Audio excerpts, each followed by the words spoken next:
conflicto armado que sería entre 1910 y 1917. Se inició como una lucha en contra de la perpetuación en el poder del general Porfirio Díaz, pero derivó de una guerra civil entre facciones que luchaban por la auténtica revolución.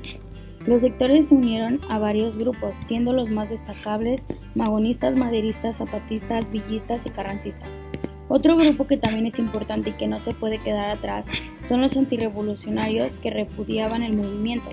Cada uno tuvo su respectivo apoyo por las diferentes clases sociales.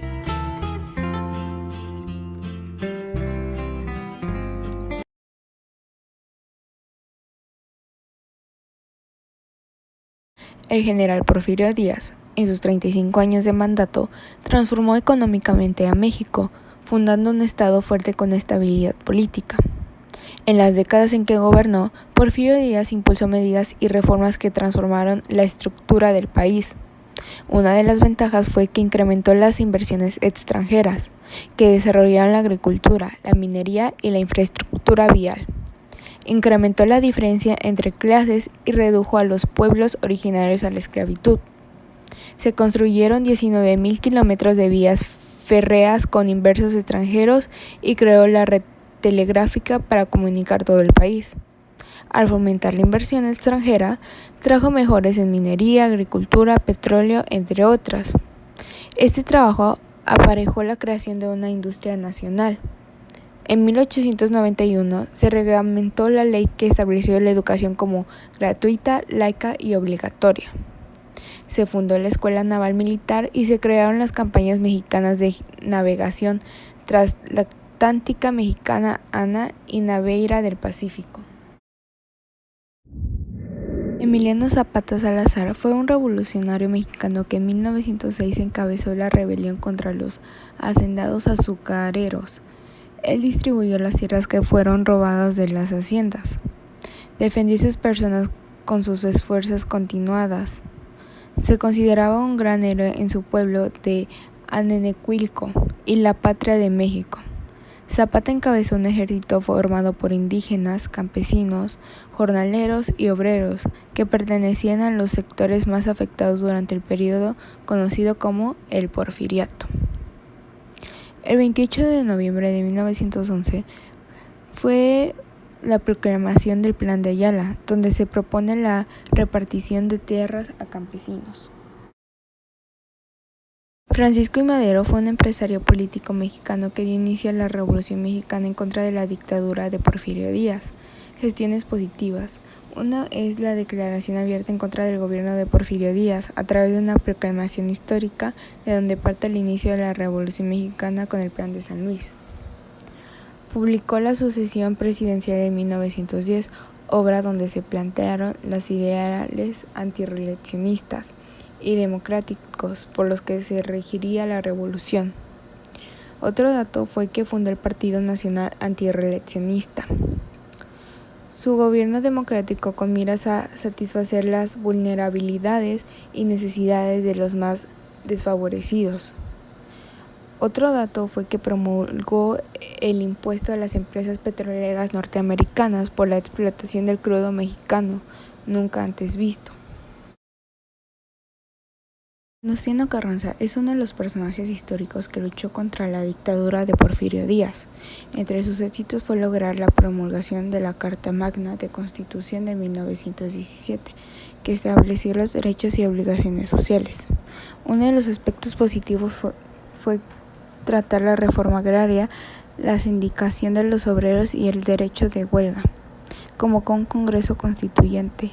Eliminó el poco poder que le quedaba a la oligarquía porfirista y buscó la manera de pacificar el país, reorganizar la administración y los poderes públicos.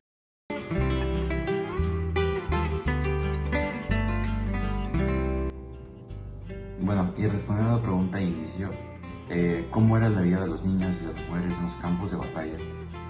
Bueno, me gustaría hacer bastante énfasis en esta pregunta, ya que la verdad se me hizo un tema bastante relevante, un punto más bien, y algo que se me hizo súper interesante.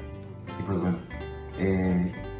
como podemos ver, en aquel entonces las cosas iban poniendo un tanto difíciles y las mujeres para ese entonces fueron dándose cuenta de eso y surgieron y apoyaron a todo ese movimiento cómo fueron soldadas, marchaban y obviamente además de esto luchaban por todo esto que estaba pasando. Y además de esto los niños eran también de suma importancia, ya que también eran algunos que marchaban, es decir, las mujeres llevaban consigo mismas a los niños a marchar, también a luchar, entre otras cosas.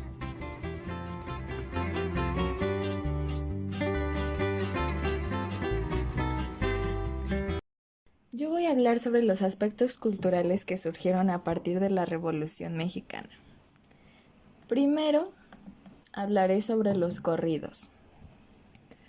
La carabina 30-30 es un corrido popular que refiere al rifle 30-30 de la casa Winchester Model 1894, muy popular en la cacería deportiva y una de las armas más utilizadas durante la Revolución Mexicana.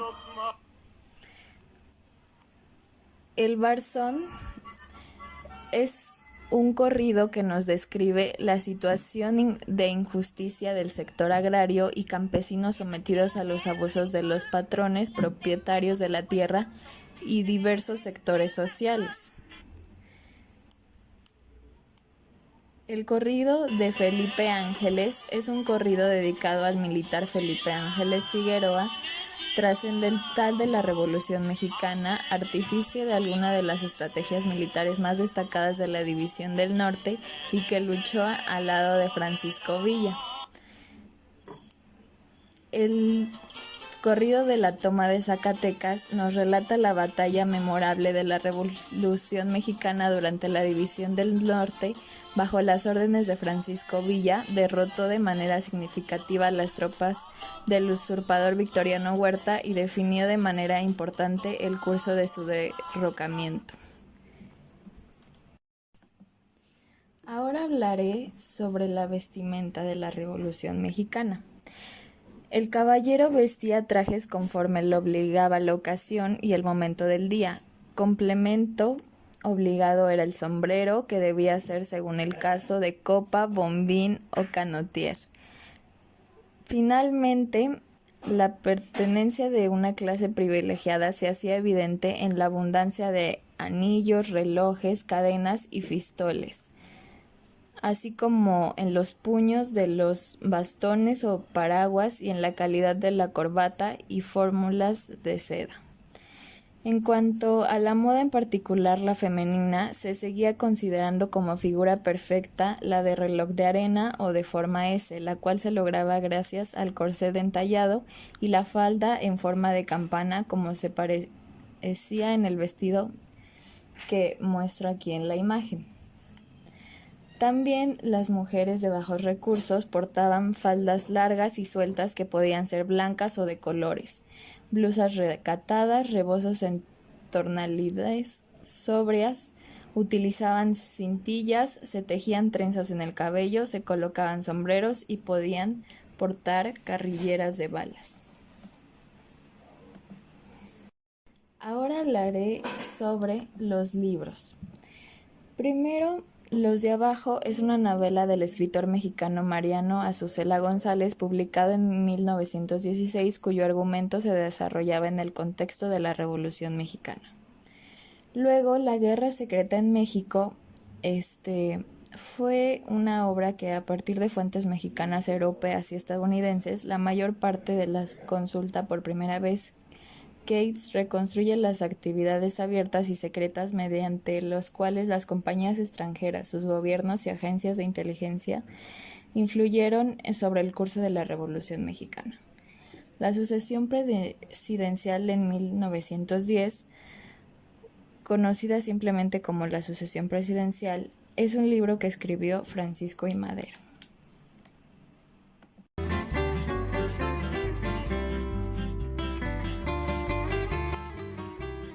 Tras la promulgación de la nueva Constitución en 1917, la Revolución Mexicana llegó a su fin. Como con todas las guerras civiles, México estaba en crisis, totalmente desorganizado. Álvaro Obregón se convirtió en presidente constitucional de México el 1 de diciembre de 1920, Una vez en la presidencia, Obregón dio un decidido impulso a la reforma agraria, expropiando latifundios y tierras mal cultivadas que repartió entre los campesinos en pequeñas propiedades. Apoyó las organizaciones obreras, como la Confederación Regional Obrera Mexicana, CROM, o la Confederación General de Trabajadores, CGT. Obregón creó la Secretaría de Educación Pública, junto con José Vasconcelos como secretario. Es considerado el creador de la nueva filosofía de la educación mexicana. Impulsó la educación rural, la educación secundaria, la educación técnica y la enseñanza industrial y comercial. Siendo presidente electo, Plutarco Elías Calles se enfrentó con los problemas del país resultantes de los anteriores movimientos sociales y políticos. Obligó a la alta oficialidad a revalidar su grado. Además, modernizó y profesionalizó las Fuerzas Armadas. Promovió la legislación agraria de irrigación y de crédito para el campo. Repartió más de 3 millones de hectáreas a 300.000 campesinos. Tuteló la sindicalización. Expidió la Ley General de Pensiones Civiles a favor de los empleados federales y estimuló la creación y funcionamiento de cooperativas. Respaldó al movimiento obrero mediante la Confederación Regional Obrera Mexicana y el Partido Laborista.